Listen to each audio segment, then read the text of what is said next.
voy a hacer una especie así como de formulario Google.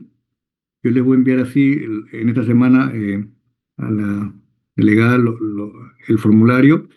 Le va a dar unos casos clínicos y alternativas, y ustedes lo van a responder. Y en la última clase, que es la siguiente semana, junto con insulina, vamos a revisar sus respuestas, ¿no? Para ir comentando, ¿ya? Y ahora básicamente lo que quiero comentarles es la parte de las guías, ¿ya? Entonces, esto ya lo conocemos, sitio de acción, los medicamentos actuando en cada nivel. Esto también yo les he comentado cómo es la parte de cómo cada órgano va actuando en sus momentos, digamos, prandiales y no prandiales, ¿no? Que rápidamente que lo vas a pasar. Ahí los mecanismos fisiopatogénicos, de que uno se levanta, una presión hepática de glucosa aumentada con hiperglucagonemia, la ingesta de alimentos, carbohidratos, ¿no? Que elevan la glucosa, el efecto efecto incretina, el efecto de la reacción de insulina, el sol, la beta, ¿no? La baja captación de glucosa periférica por el músculo, el tejido graso, la mayor resolución de glucosa a nivel renal, ¿no?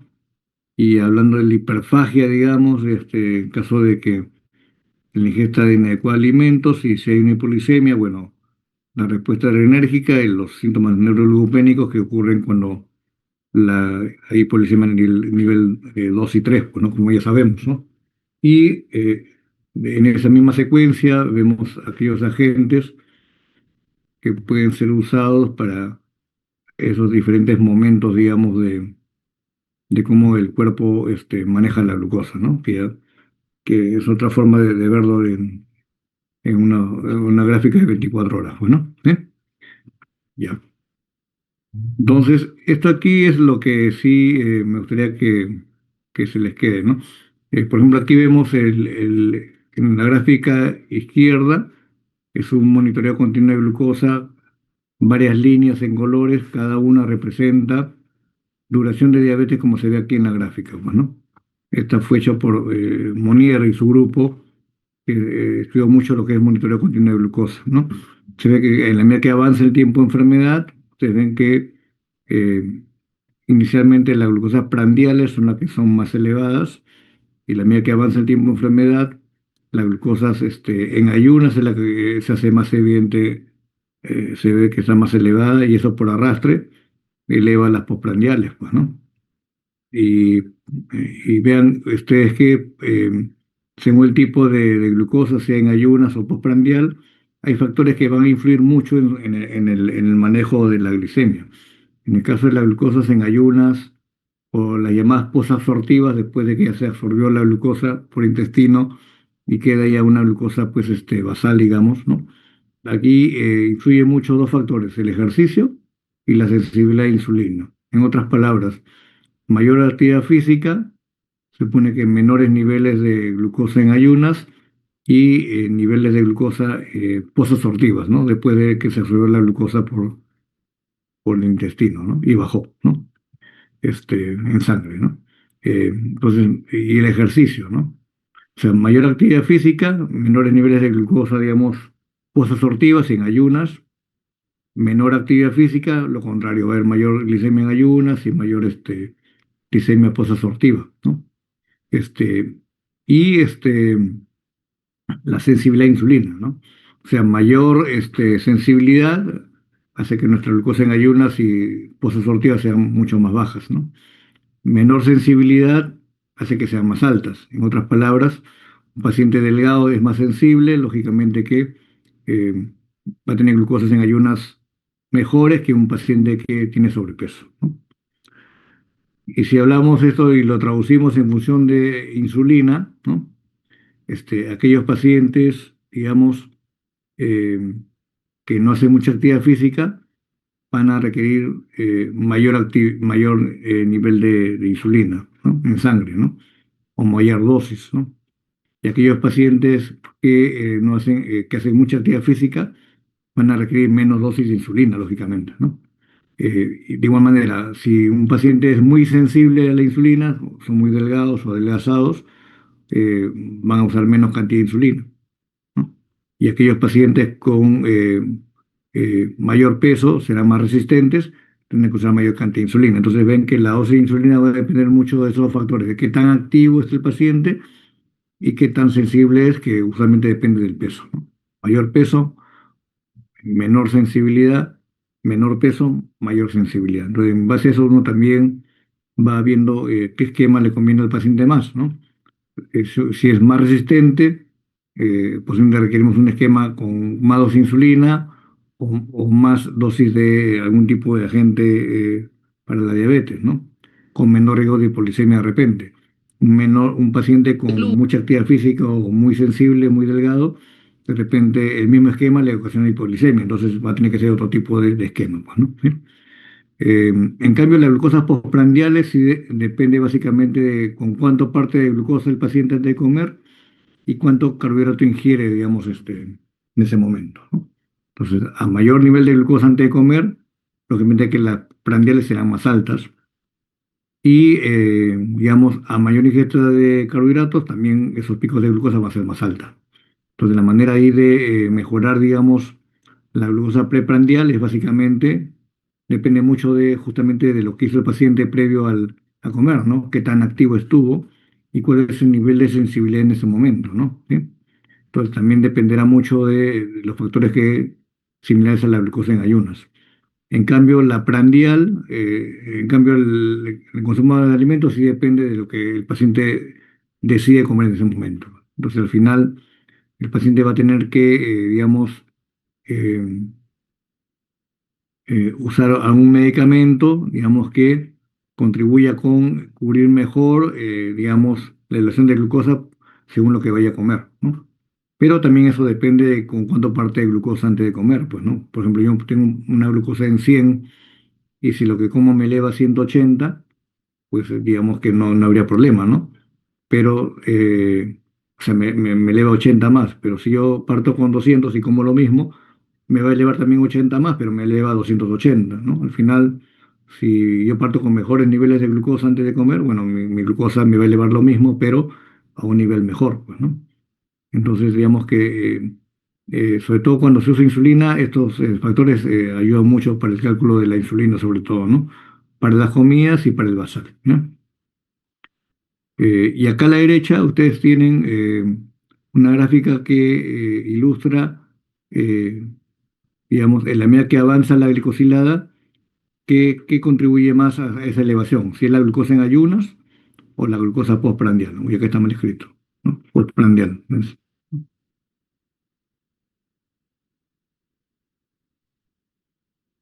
Ya.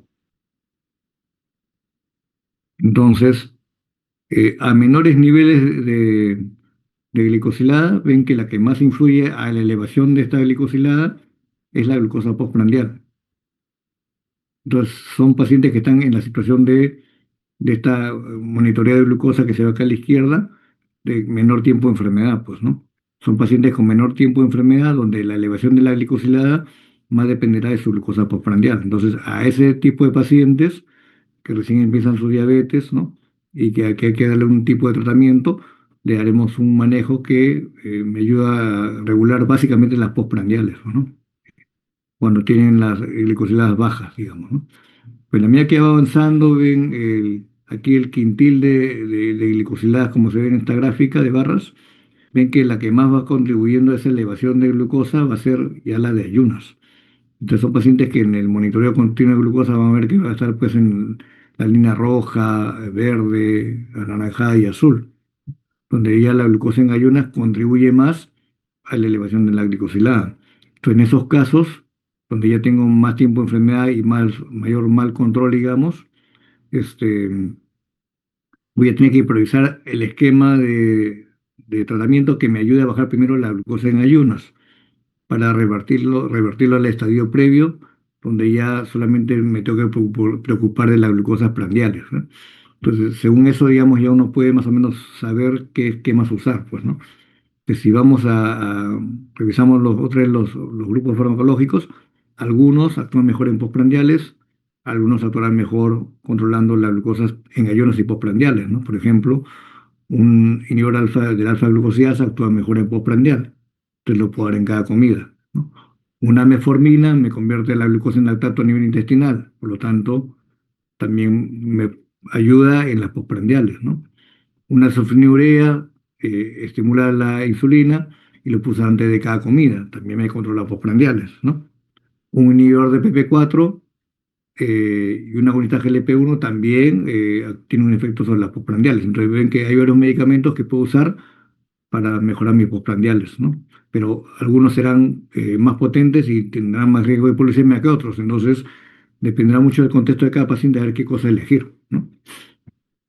Y si yo ya veo que más bien mi prioridad es bajarle de ayunas, pues en ese caso tengo que hacer otro tipo de agentes. Por ejemplo, usar una insulina basal en la noche para que amanezca mejor el paciente. O sea, la suficiente dosis para que solamente amanezca bien, no para cubrir todo el día, ¿no? Entonces, si el paciente amanece bien, ya con los agentes orales, digamos que actúan en postprandial, puedo regular mejor mi control de glucosa en el día, pues, ¿no? Entonces, así yo ya voy combinando medicamentos, ¿no? O de repente uso un secretado de insulina junto con la metformina, o una inhibidor de PP4 con metformina también, o un inhibidor de SGLT2 con metformina, o un agonista GLP-1 con metformina, y el efecto va a ser casi similar. Mete ahí ese efecto aditivo si controla mejor prandiales y también la de ayunas, ¿no? Entonces vamos combinando medicamentos según lo que quiero lograr en el paciente, ¿no? Y en ese eh, sentido, el agregar medicamentos también tiene perdón, tiene una lógica, pues, ¿no?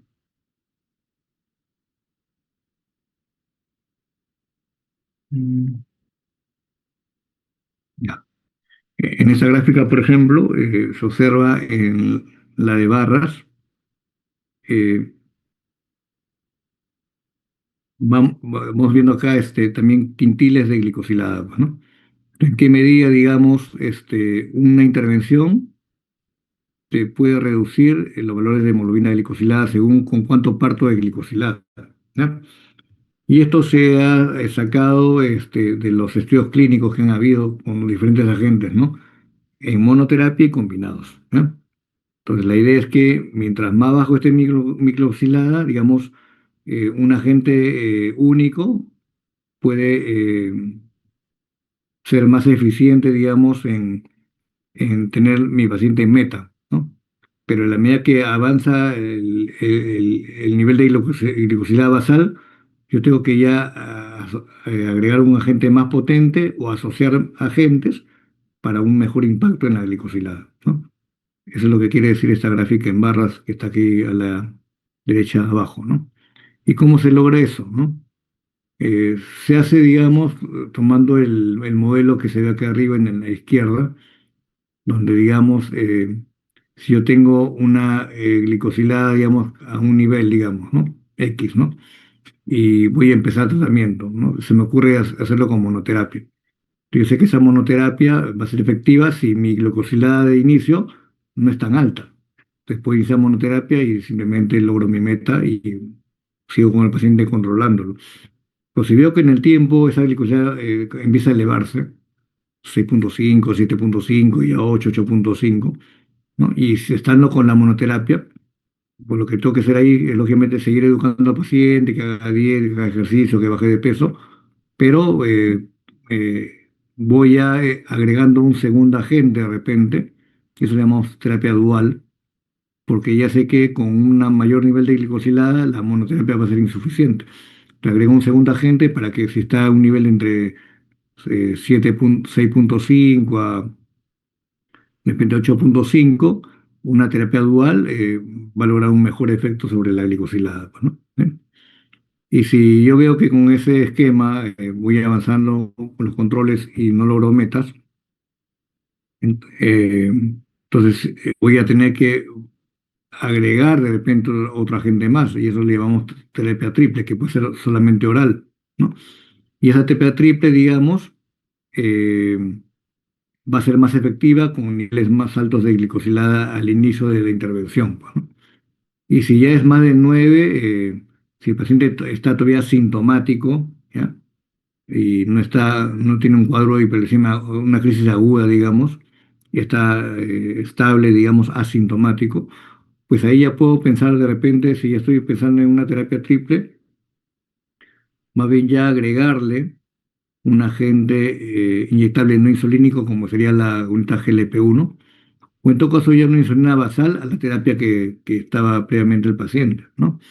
Y ese esquema sí va a ser muy efectivo en bajar la glicosilada cuando está en rangos muy altos. Entonces, ese tipo de lógica es la que siguen las guías realmente de tratamiento en diabetes clásicas, ¿no? Digamos, las que todavía no considerábamos los fenotipos cardiorrenales. Simplemente, desde el punto de vista farmacológico, yo quería lograr que partiendo de un nivel de glicosilada, si parto con monoterapia, o parto con dual, o parto con triple oral, o su equivalente que sea dual o triple oral con un agonista GLP-1 inyectable o una insulina que es también inyectable basal, ¿no? Entonces es más o menos como uno va escalando en el tratamiento según con cuánto parte el paciente de hemoglobina glicosilada, ¿no? Entonces, eh, vemos que va a haber momentos, digamos, en el manejo, pues, ¿no?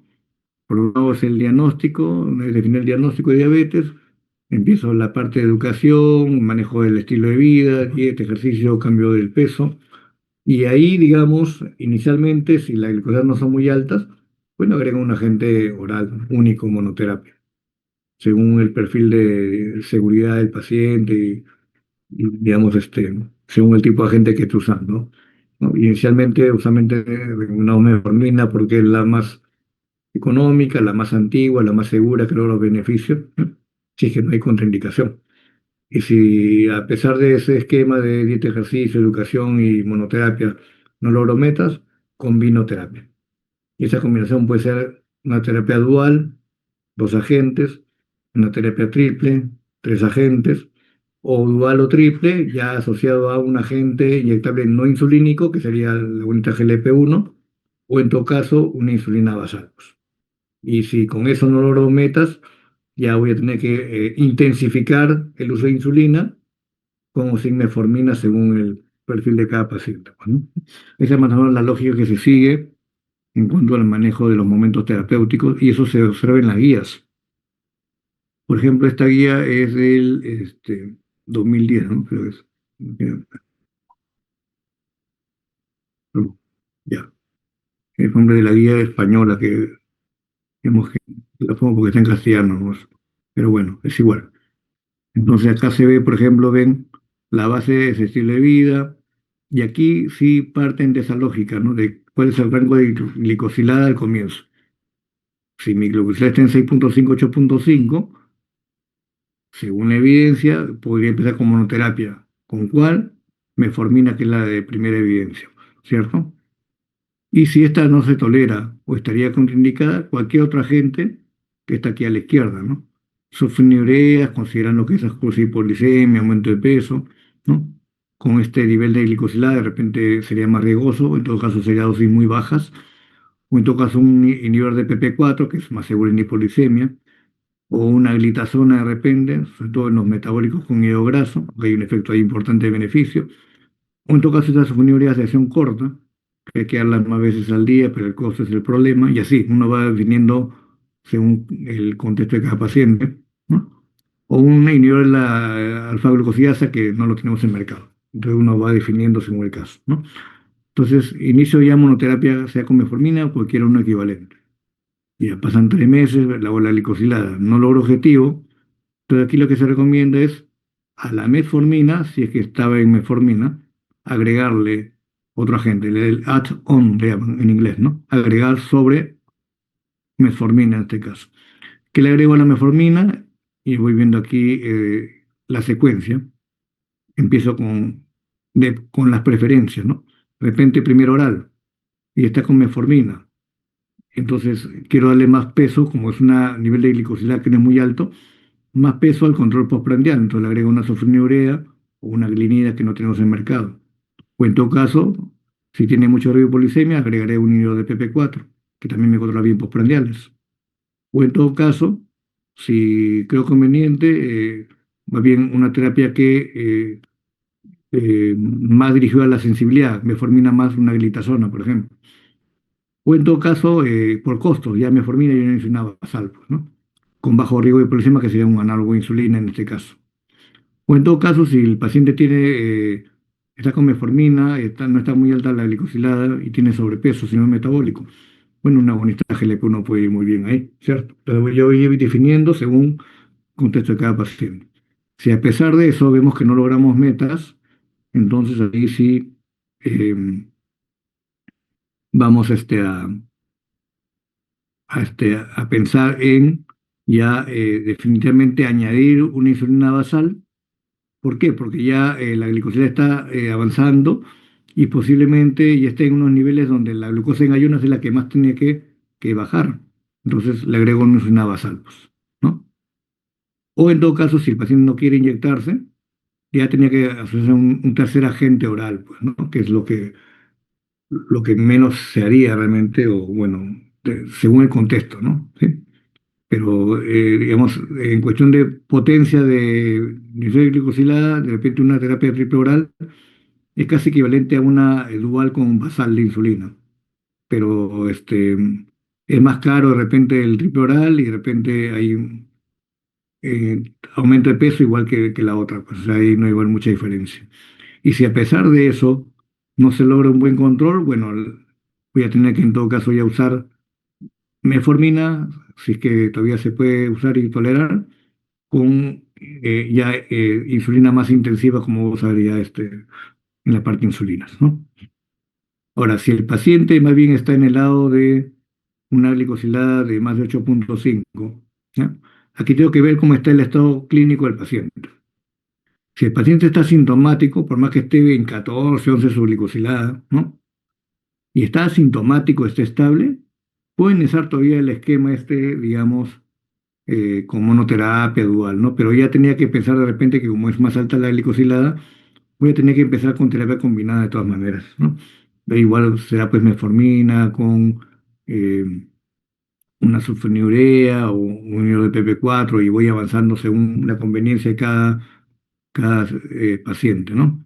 Este, eh, por ejemplo, si fuera un paciente con una glucosa muy alta, pero de repente no está tan asintomático, de repente tiene mucha sed, bajó 10 kilos, orina todo el día en la noche, en el día, ¿no? Pero está estable realmente el paciente, ¿no? Conversa, está estable, tiene una deshidratación que es leve. Bueno, yo por potencia puedo iniciar metformina con una sulfonilurea, porque lo más práctico es oral y el efecto, digamos, combina agentes, digamos, de mecanismo de acción, metformina sensibilidad, sulfonilurea función beta, y lo puedo usar, ¿no? Y el paciente en la semana va a estar bien en síntomas, pero no tan bien en glucosa, pero lo puedo ver a la semana. Y a la semana puedo ya de repente con una glucosa más estable cambiar un agente con mayor seguridad hipoglicemia, ¿no? Porque ya las glucosas están más bajas. Entonces eso es lo que sí tienen que tener claro, ¿no? O sea que yo tengo un paciente con una glicosilada baja, bueno, empiezo con metformina y si sigue mal controlado y quiero intensificar, tengo que usar agentes, digamos, que generen menos riesgo de hipoglicemia, como ya hemos visto en la clase previa, ¿no?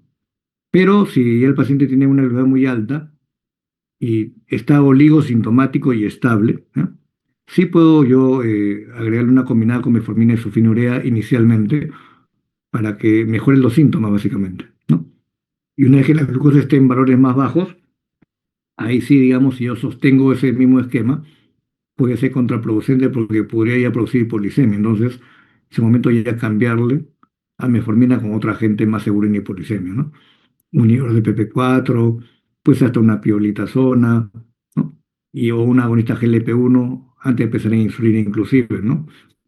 Entonces, porque va a bajar de peso con ese agente. Entonces, ahí, digamos, ya puedo yo seleccionar según el contexto de cada paciente, ¿no? Pues si el paciente ya más bien está con una glucosa muy alta, obviamente glucosas muy altas, y está sintomático en el sentido que paciente que está muy deshidratado, está como muy débil, digamos, sí, ahí sí, digamos, puede ser insulina, digamos, como si metformina, asumiendo que ese paciente no tiene una crisis hiperglicémica, simplemente está sintomático, ¿no? O sea, en esta guía, por ejemplo, sí discriminan de asintomático y sintomático, pero realmente si uno hace buena anamnesis, sí tiene síntomas el paciente. Si hay nicturia, si ha bajado de peso, pues se le ve estable, pues, ¿no? Entonces, si yo veo que su glucosa está realmente muy alta, yo hablo un corte de 250 para arriba, estando estable y con síntomas leves, puedo hacer una sesión de metformina con sulfonilurea, pero en corto tiempo y después ya pasar a un esquema más seguro, ¿no?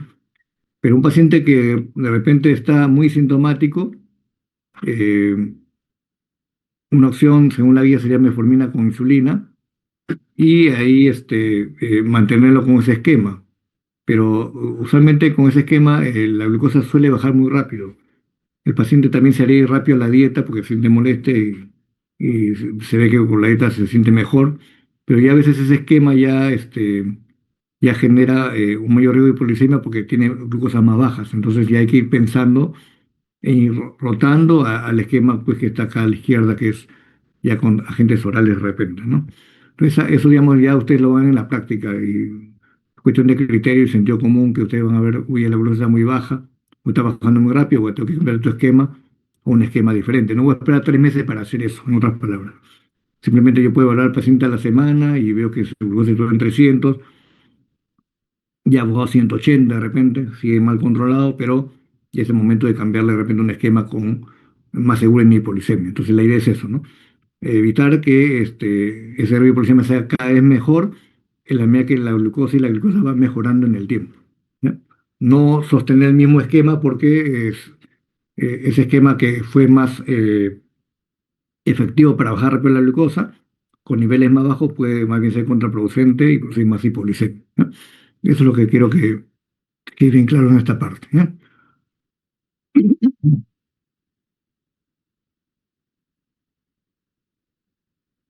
Bien, entonces, el esquema va avanzando según cómo está el control glicémico, pues, ¿no? En función de la glicosilada. Bueno, lo que se les puede decir es esto, ¿no? Que usualmente si el paciente se adhiere bien al cambio de estilo de vida terapéutico, hace dietas, ejercicio, baja de peso, uno va a ir desintensificando o simplificando el esquema a tratamientos más seguros en hipoglicemia. Esa es la idea, pues, ¿no? Y que promueve una reducción de peso sostenida, ¿no? Pues si el paciente no se adhiere al cambio de estilo de vida terapéutico, no hace dieta, no hace ejercicio, o no tiene la posibilidad de hacerlo porque de repente su trabajo no le permite, no sé qué sé yo, que siempre ocurre, es lo más frecuente. Lamentablemente yo tengo que ir escalando mi tratamiento, ¿no? Es una suerte que le dicen de inercia terapéutica, que le llaman, ¿no?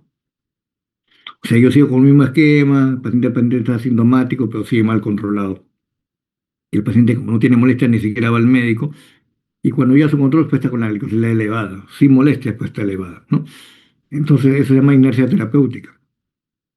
Entonces, eh, un poco la idea es eso, ¿no? Que si el paciente está muy arriba del cambio de estilo terapéutico, posiblemente vamos a tener que desintensificar y simplificar el tratamiento, inclusive ya reducir agentes que sean más seguros en hipoglucemia, ¿no?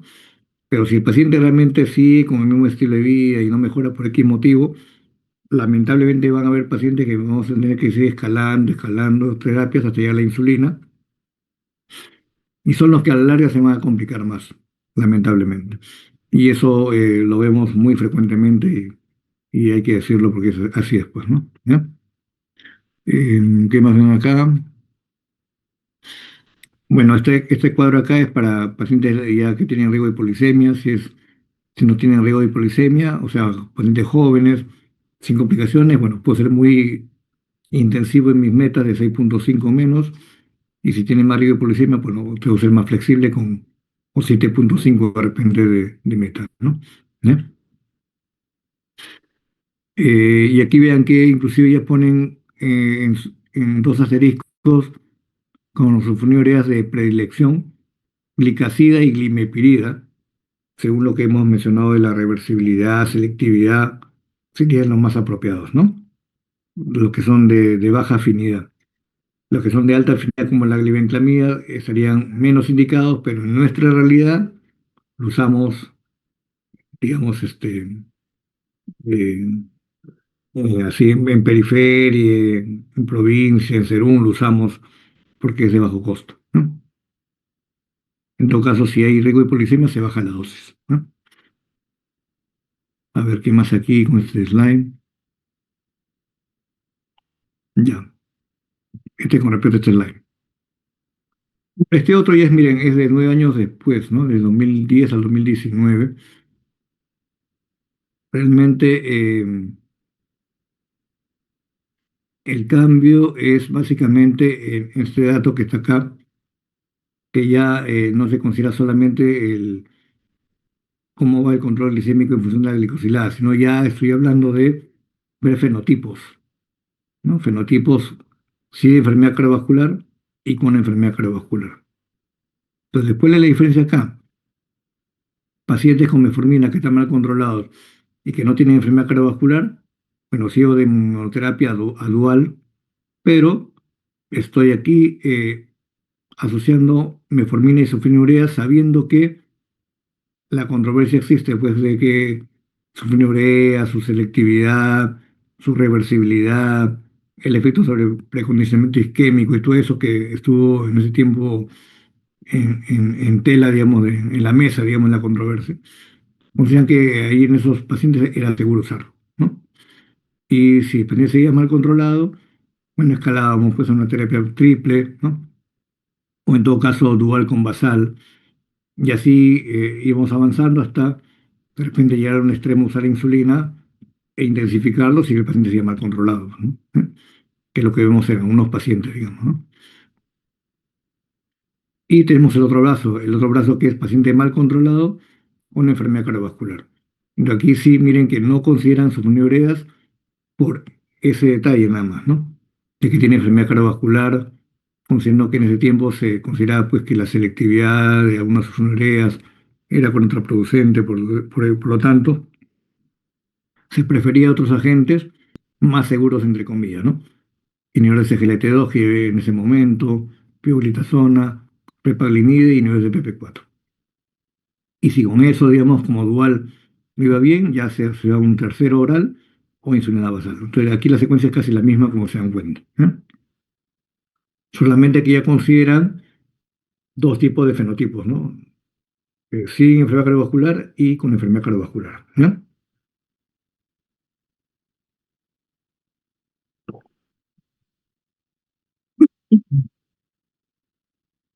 Y esta ya es la de hace 2 años, pues la AC3, la Asociación Americana de Neurólogos Clínicos del 23, en su consenso que también sale así, igual que la Asociación Americana de Diabetes, cada año, cada cierto tiempo lo van actualizando según la evidencia. Y aquí me hablan ya de hasta 4 fenotipos, digamos, digamos, clínicos, ¿no? Tenemos aquí aquellos grupos con pacientes con enfermedad cardiovascular aterosclerótica establecida, esto está en inglés, o alto riesgo de enfermedad cardiovascular aterosclerótica, ¿no? Y aquí abajo en su leyenda pone acá en uno su índice, qué cosa es paciente con alto riesgo de enfermedad cardiovascular aterosclerótica, ¿no? Aquellos que tienen albuminuria o proteinuria, aquellos que tienen hipertensión, aquellos que tienen hipertrofia ventricular izquierda, eh, o tienen difusión sistodiastólica por ecocardiografía, o tienen un índice tobillo-brazo menor a 0,9. Esos tipos de pacientes se consideran con alto riesgo de eventos cardiovasculares, ¿no? Y en cambio el primer grupo se refiere a que ya tuvieron un evento cardiovascular, un cerebrovascular, infarto, enfermedad arterial periférica, digamos, ¿no? Entonces, digamos que ese tipo de grupos, independientemente cómo esté la hemoglobina glicosilada, como dice acá, independientemente del nivel de glicemia, considera estos grupos farmacológicos, ¿no? Como monoterapia inclusive, ¿no? Hablamos de agonistas GLP-1 o inhibidores de GLP-2. Ya está ahí, digamos, ya el 23, para el 23 ya teníamos ya esa evidencia, pues, ¿no? El otro fenotipo era falla cardíaca. Ahí el inhibidor de SGLT2 es realmente el de mayor evidencia, como hemos ya revisado en la parte de enfermedad cardiovascular, ¿no?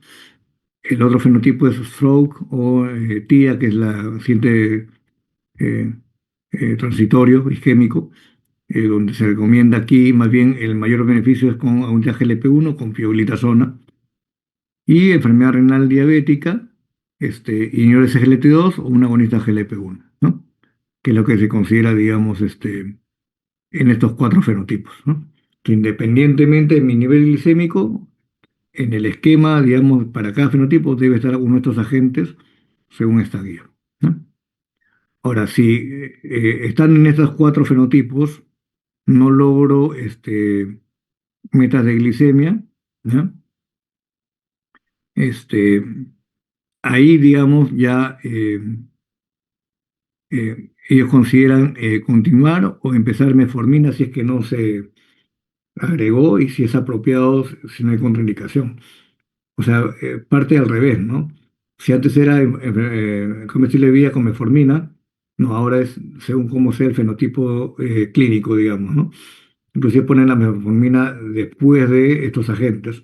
Pero usualmente lo combinamos porque es más efectivo cualquiera de estos agentes combinado con metformina que solos. Eso sí les puedo recomendar, ¿no? Siempre hay que asociar con metformina, ¿no? Eh, entonces, ahí es terapia dual, como ven, pero si a pesar de eso de 3 meses no se logra metas, ya voy a asociar a cualquier otro agente, ¿no? Un triple oral o un dual más un inyectable, sea insulínico o no insulínico. Por ejemplo, si yo asocié GLP-1 agonista, bueno, con metformina, aquí sería pues un agonista, un inhibidor de SGLT2 y viceversa. Igual es para cada situación, digamos, en la cascada de algoritmo para cada fenotipo, ¿no? Asocio el que no ha usado, en otras palabras, ¿no? Pero ustedes ven ahí que no está ni siquiera en la tercera línea de tratamiento sulfonilureas, justamente por lo que ya hemos conversado, pues, ¿no? De su selectividad y su riesgo de hipolicemia y los eventos adversos asociados a hipolicemia que puede haber en este grupo de pacientes, que ya ha sido evidente en el estudio ACCORD y en el estudio ADVANCE que hemos ya revisado, ¿no? Eh, y si no se logra metas, bueno, nos queda solamente ponerle un basal de insulina o intensificar con insulina, ¿ya? En cambio, si no hay ninguno de estos cuatro fenotipos, como dice acá en la columna derecha, empezamos con lo que hemos visto ya del algoritmo terapéutico farmacológico, ¿no? Es lo mismo, metformina, monoterapia, si es que está indicado y no hay contraindicación, si no se controla dual, si no se controla triple oral o basal y así. Avanzo según los algoritmos previos que ya hemos explicado, ¿ya? Y aquí ponen, a ver, que hay un orden jerárquico, dice acá, ¿no? Ahorita lo vamos a ver. Este, con una glicosilada en 7,5, ya lo que se ha dicho es que monoterapia no funciona bien, se agrega ya un segundo agente, como dice acá, con una glicosilada más de 9 o un aumento de más de 1,5 de su meta basal, es mejor ya combinar con dual o triple, donde va mejor con esos rangos de glicosilada, como hemos explicado. Y si es más de 10 de glicosilada o más de 300 de glucosa sintomático, agregar una insulina basal, un agüita GLP-1, como también se ha explicado, pero en nuestra realidad no dejar de lado sus ureas por corto tiempo, por lo menos las primeras semanas o semanas, ¿no? Eh, este esquema es también paralelo al anterior, pero es la Asociación Americana de Diabetes. Ven que tiene casi la misma lógica, pero aquí está un poco más eh, diversificado la prioridad de tratamiento, ¿ya? Por ejemplo, aquí ponen, lógicamente, cambio de estilo de vida, con o sin metformina, ¿ya? Sí que está indicado, ¿no? Ahí de frente ya pone metformina porque la lógica aquí era, o la justificación era que muy pocos pacientes adoptan o se adhieren al cambio de estilo de vida terapéutico desde el inicio. Les cuesta, es un proceso, lógicamente. Entonces usa metformina por ese motivo. Entonces, de aquí, digamos, partiendo de esa base, si hay indicadores de alto riesgo, digamos, establecido de enfermedad cardiovascular, falla cardíaca o enfermedad renal, desconsiderar estados con los que están acá a la izquierda, ¿no? Si predomina la enfermedad cardiovascular aterosclerótica, aquí digamos, de preferencia ponen acá, un agonista GLP-1 es, de probada seguridad cardiovascular, ¿no? Igual ponen los mismos riesgos, eh, edad mayor de 55 años, con enfermedad corotidia o enfermedad arterial periférica o una hipertrofia ventricular izquierda, ¿no? Es lo que ponen acá. Aquí por ejemplo, no ponen albuminuria. ¿Por qué? Porque está al otro lado, ¿no? Aquí ponen solamente la parte cardiovascular, que predomina la parte cardiovascular, ¿no? Tuvo un evento cardiovascular o ya tiene más de 55 años o tiene estenosis carotidia o estenosis en miembros inferiores o tiene hipertrofia ventricular izquierda. Entonces ahí sí agregar ya una vuelta GLP-1 comprobada seguridad cardiovascular o, dice acá, ya un inhibidor SGLT2, pues, ¿no? Si es que la tasa de filtrado glomerular está adecuada, ¿ya? Y si no se logra meta, simplemente asociamos otros medicamentos, ¿ya? Como dice acá, si voy a intensificar, ¿no? Digamos, y acá dice, y no está disponible o no es tolerable GLP-1 o SGLT2, inhibidores, agregar otros agentes con demostrada seguridad. Y aquí ponen ya el orden según esa seguridad, pues, ¿no? Primero, agonistas GLP-1, inhibidores de GLT2, comprobada seguridad cardiovascular, porque este es el grupo. A esto agregar de repente inhibidor de PP4, pero no GLP-1, porque no se puede asociar ambas, ¿no? Recuerden que si usamos un agonista GLP-1, no podemos usar un inhibidor de PP4 y viceversa, ¿ya? No se pueden combinar, ¿no? Y o en todo caso abrir una basal o en todo caso una glitazona y en último alternativa sulfonilurea según el orden ya de riesgo de polisemia como hemos mencionado. Y la otra columna se refiere a falla cardíaca o enfermedad renal diabética, que digamos que lo unen en un solo grupo. Y aquí digamos ponen particularmente aquellos con eh, falla cardíaca con fracción de eyección reducida, o sea, menos de 45%, ¿no? Eso ya es falla cardíaca como concepto, y enfermedad renal diabética, ¿no? Una tasa de filtrado glomerular entre 30 a 60, o sea, menor de 60, ¿no? O ya una albuminuria mayor a 30 miligramos por gramo, o ya una albuminuria mayor de 300 miligramos por gramo, bueno, que es una macroproteinuria, pues, ¿no? ¿Eh? Aquí de preferencia es el inhibidor SGLT2, ¿no? Y alternativa, un agonista GLP-1, ¿no? O sea, se invierte acá nomás la preferencia con respecto al donde predomina la enfermedad cardiovascular. Y a partir de ahí, si no controla, digamos, metas, bueno, se agrega, digamos, los otros agentes según como se ha explicado, ¿no? Eh, Ahora, si es que el paciente no tiene estos fenotipos cardiorrenales, el tratamiento, digamos, se va a definir según mi prioridad. Y aquí ponen tres prioridades, ¿no? Uno, si yo le doy mucho valor a la hipolisemia, hay, digamos, alto riesgo de hipolisemia o ya ha tenido hipolisemias importantes, grado 3 4 o 2 3 que hemos ya revisado, o en todo caso, más valor le estoy dando a la pérdida de peso del paciente, o en todo caso veo que el paciente tiene problemas socioeconómicos y veo que hay que ver mucho el costo. Entonces vean que aquí va a variar mucho la selección, pues, ¿no? Si es con respecto a la hipoglicemia, podría empezar con metformina y un inhibidor de PP4 o un agonista GLP-1 con metformina, si que tiene ya obesidad, síndrome metabólico, o un metformina con un inhibidor de SGLT2, digamos, si es hipertenso, por ejemplo, pero no tiene problema renal, ni tiene falla cardíaca, ni tiene un evento cardiovascular y no es muy gordito. O una glitazona, por ejemplo, si tiene, por ejemplo, hígado graso, que casi todos lo tienen, ¿no? Pero ya hablamos ya de hepatitis o un poquito ya de grado de fibrosis que puede haber. Bueno, ahora, si no controla ya metas, bueno, combino lo que no le he dado. Así de simple. Y si, digamos, dual, después triple, y si no logro ya control, insulina basal, o si no intensifico según ya la situación, ¿no?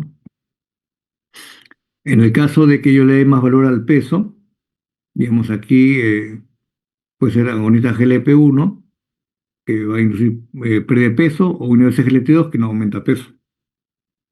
Y si no logro meta, simplemente agrego el que no le di como terapia dual. Y si no logro metas, ya tengo que asociar más medicamentos hasta que de repente voy a tener que asociar ya insulina basal, ¿no? Este, ahora, si el asunto es el costo, sí, digamos, ya la primera elección será sulfonilureas o la glitazona, que ahorita pues ya está en el PNUME, ¿no? En el Instituto Nacional de Medicamentos. Si no logro metas, voy a asociar a uno de ellos, siempre con metformina, como se ve acá, ¿no? Y si no logro ya metas, bueno, asocio ya una insulina basal, que es lo más económico, ¿no? Entonces, ya aquí en esta flujograma ya vemos todo el abanico de posibilidades que tenemos, digamos, para ir asociando medicamentos según cada condición, pues, ¿no? ¿Sí? Que recuerden, empezamos con cambio de estilo de vida, metformina, vemos si hay riesgo, digamos, de enfermedad cardiorrenal, si hay, vemos cuál predomina, si es cardiovascular o si es renal o falla cardíaca. Entonces, para enfermedad cardiovascular, GLP-1 agonistas o inhibidores SGLT2, y para falla cardíaca y renal al revés, ¿no? Primero inhibidores SGLT2, segundo agonista GLP-1, y si ahí no logro metas, ya voy haciendo terapia dual, terapia triple, basal, o si no, ya intensifico, ¿no? En el caso de que no tenga ningún riesgo cardiorrenal, tengo que ver si el riesgo de hipolisemia, el grado de obesidad y si el costo es importante para la realidad de cada paciente, ¿ya? Eh, Esto es parte de la guía de la Asociación Americana en los Clínicos. Ponen como un decálogo, pues, ¿no? Siempre el estilo de vida, ¿no? Sobre todo la terapia, ¿no? Mantener el control óptimo del peso, ¿no? Escoger la terapia hiperglicémica eh, según metas, digamos, para enfermedad cardiovascular, falla cardíaca, renal, sobrepeso, obesidad y enfermedad grasa hepática. Eh, Escoger, digamos, la terapia según su facilidad y acceso. Eso es lo más importante realmente para el paciente. Optimizar la hemoglobina glicosilada según el tipo de paciente que tiene que ser individualizado, eh, y hay que individualizarlo según, pues, digamos, qué cosa predomine más, el nivel de glicosilada, si está con monitoreo continuo de glucosa, el tiempo en rango, o si más predomina la glucosa en ayunas o la postprandial. Yo voy más o menos definiendo según a cuál le dé más prioridad, ¿no? Digamos, de los parámetros de glucométricos, ¿no? Que se le llama eso, ¿no? Eh, y debo ajustar la dosis tan pronto como sea posible, ¿no? Inclusive en menos de 3 meses si es que la situación lo merita. O sea, yo no voy a esperar 3 meses al paciente que esté pues, con 200, 300. Si veo que a la semana no baja, tengo que seguirlo citando hasta que por lo menos esté en un nivel seguro, que es una glucosa entre 80 y 130, o sea, menos de 130, o una glucosa en el día menos de 180, que sería lo más adecuado, lo más seguro, ¿no? Y después ya se va ajustando según ya intensificando la meta según cómo esté el tratamiento, ¿no? Siempre evitar las hipolicemias y aquí ponen como noveno que está altamente recomendado el uso de monitoreo continuo de glucosa, ¿no? Pero esto es según ya la posibilidad de cada paciente, ¿no? Y siempre ver comorbilidades, ¿no? Em,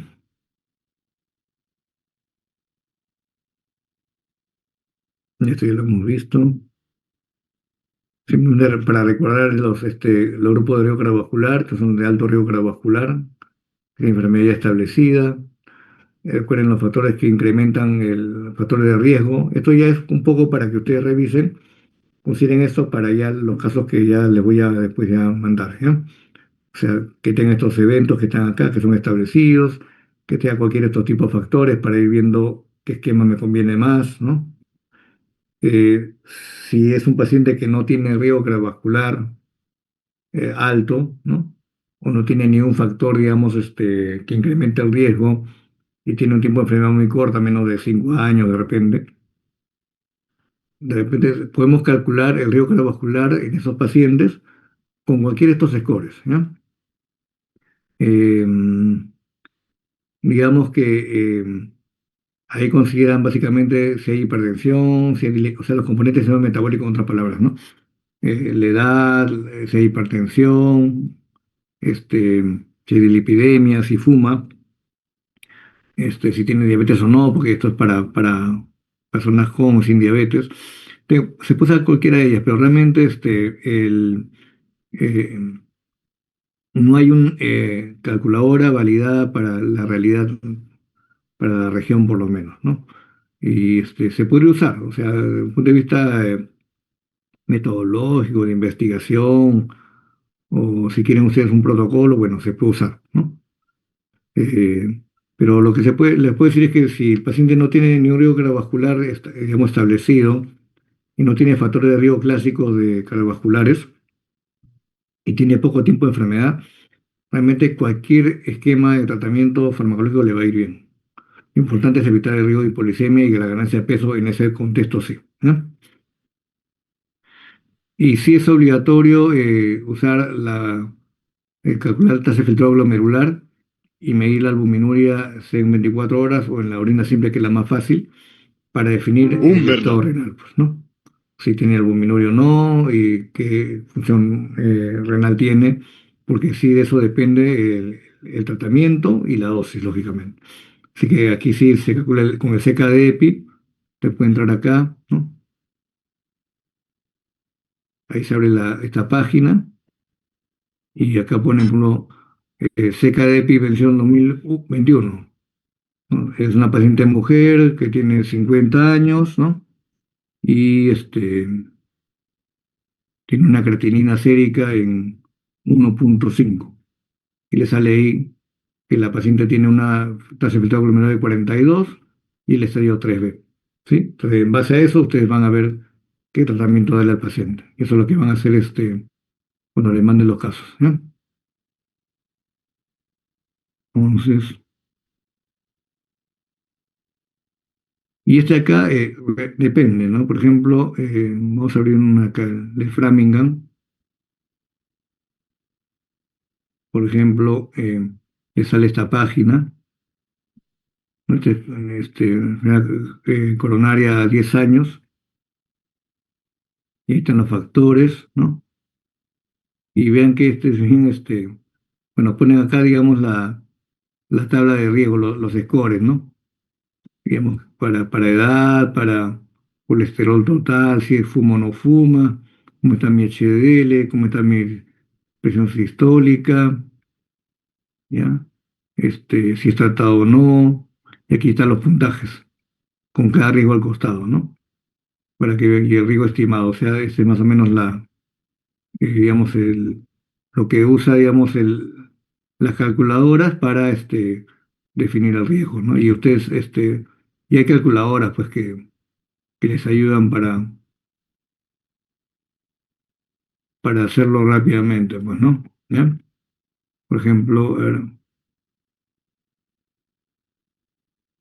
¿cuál es poder? Está acá, a ver, el del Colegio Americano de Cardiología.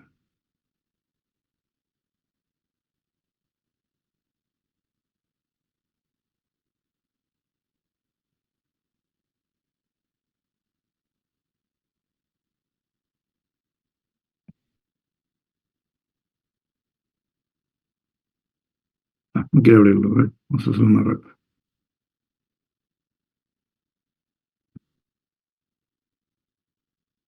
Lo que ya se puso lento, a ver.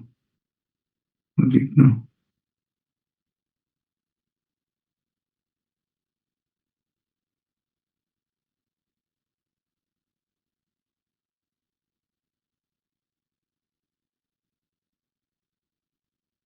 está muy lento, voy a salir acá. Ya.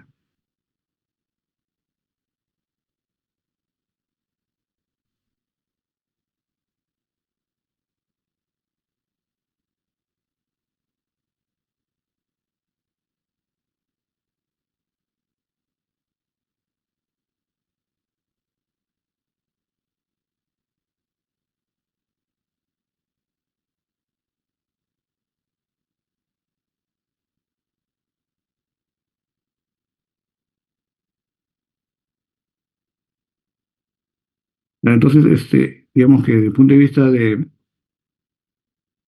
cálculo de riesgo en pacientes de bajo riesgo o poco tiempo de enfermedad, bueno, usaría cualquiera de ellas de ahí, ¿no? La de casi, digamos, casi es hay que usarla ya con frecuencia, esta es el filtrado glomerular, ¿no? Este, mm, Vean que esta de aquí, por ejemplo, de la Asociación Americana de Endocrinos Clínicos, aquí sí ya ponen el algoritmo glucocéntrico, ¿no? Basado justamente en si yo doy un valor a la obesidad, a la hipoglicemia, al costo. Y acá ponen ya una columna más que es hiperglicemia severa, ponen, ¿no? O sea, donde ya veo que son glucosas muy altas, con una glicosidad extremadamente alta también, en donde ya recomiendan de una vez usar pues una insulina basal de base porque tenemos una glucosa sanguínea muy elevada que no permite pues por arrastre mejorar rápidamente la glucosa. El otro contexto que también tienen que considerar cuando tenemos pacientes que están con un esquema de terapia y sigo escalando y no mejora la glucosa, asumiendo que ustedes lo están viendo rápido a la semana o semanas y ven que no baja, descartar alguna intercurrencia, una infección urinaria, cualquier evento infeccioso o algo que esté compensando al paciente. Ahí se dependía más de la historia clínica, de ustedes lo que vean en el paciente. O el paciente está muy deshidratado y requiere ya realmente ponerle una hidratación endovenosa para que mejore la hidratación y con eso mejore pues la signífica de los medicamentos, que es frecuente que ocurra eso. Bueno, yo tengo un paciente que pues, no está con glucosas más de 200, 300, empezó con terapia dual de frente, pensando que va a bajar a la semana y no logro, y veo que le estoy agregando un basal y no logro bajar, tengo que pensar que ese paciente tiene una, una enfermedad concomitante, ¿no? Una intercurrencia infecciosa de repente, u otro problema, o está deshidratado. Entonces tengo que mandarlo a emergencia, urgencia para hidratar al paciente. Una vez que baja la glucosa, empiezo de nuevamente con el esquema, digamos, que lo dejé, ¿no? Y voy regulando según el caso, ¿ya? Una vez que estamos con un esquema triple o un esquema ya con insulina basal, aquí hay una situación donde de repente voy a definir, ¿no? Si igual voy a darle un tratamiento inyectable al paciente, voy a definir qué tanto me conviene darle un inyectable insulínico o uno no insulínico, ¿no? Y aquí es donde más o menos esta infografía trata de decirnos, ¿no?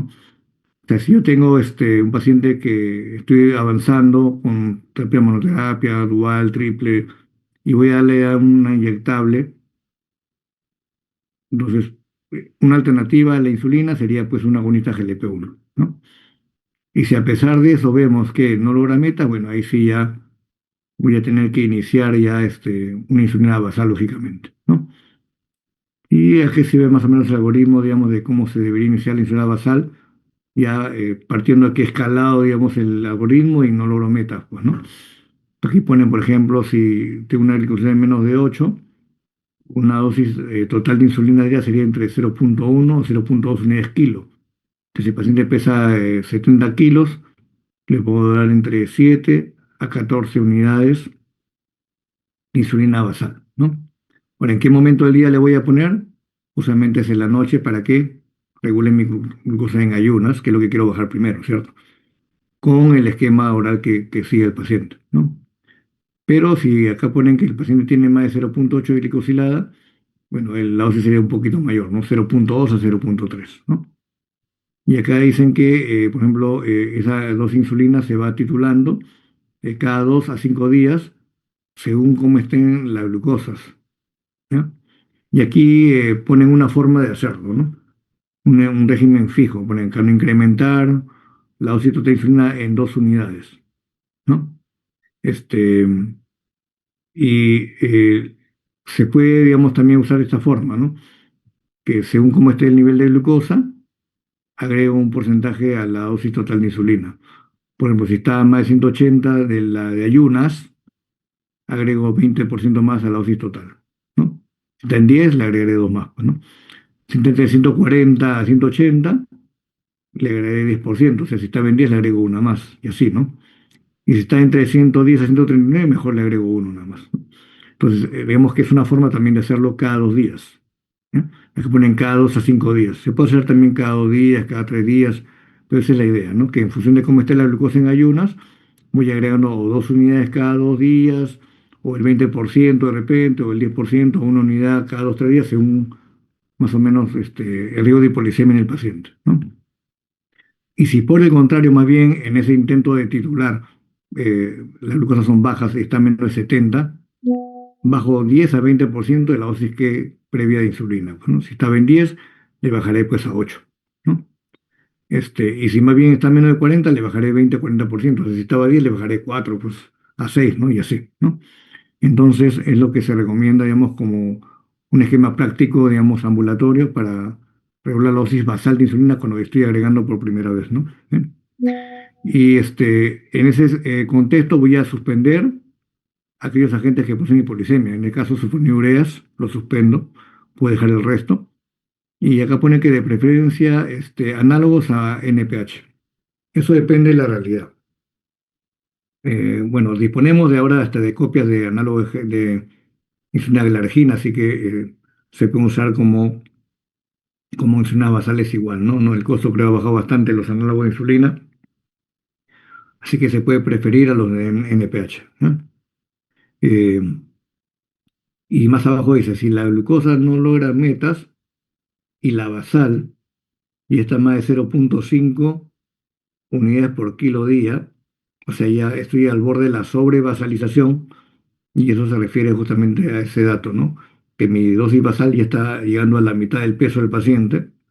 Mejor ahí tengo que usar otro parámetro que es el score BAM, o sea, el score bedtime AM, ¿no?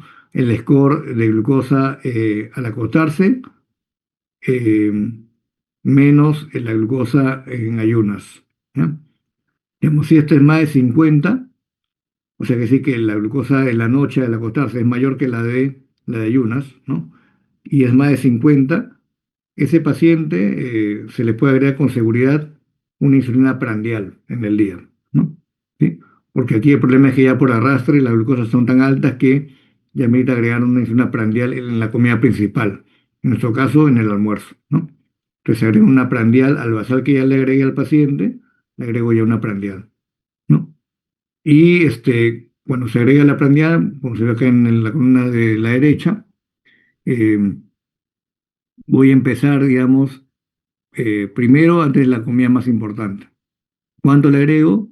Aquí dice 5 unidades si es en dosis absoluta o 10% del basal, ¿no? Si estaba pues en 10 unidades, bueno, teóricamente sería una unidad, pues, ¿no? ¿Sí? Y si no logro metas, tengo que progresar a 2 o 3 inyecciones en otras comidas, ¿ya? Eso es lo que se recomienda, ¿ya? Eh, Ahora, si yo ya pienso agregar ya insulina intensificada con basal y 3 comidas, la proporción, digamos, de basal y prandial es importante definirla, ¿no? Aquí ponen de la dosis total de insulina, 50 que sea como basal y 50 distribuido en las 3 comidas, en tres dosis iguales, ¿no? Y de preferencia análogos de insulina rápida a insulina regular cristalina, ¿no? Es lo que se recomienda, digamos, como un esquema práctico, digamos, ambulatorio, ¿no? Igual vamos titulando cada 2 o 3 días hasta alcanzar las metas de glucosa. Si hay hiperglicemia, dice acá, en este caso, antes de las comidas, mayor a 110, 140, puedo incrementar mi dosis de insulina preprandial un 10 a 20%, digamos, de eh, este,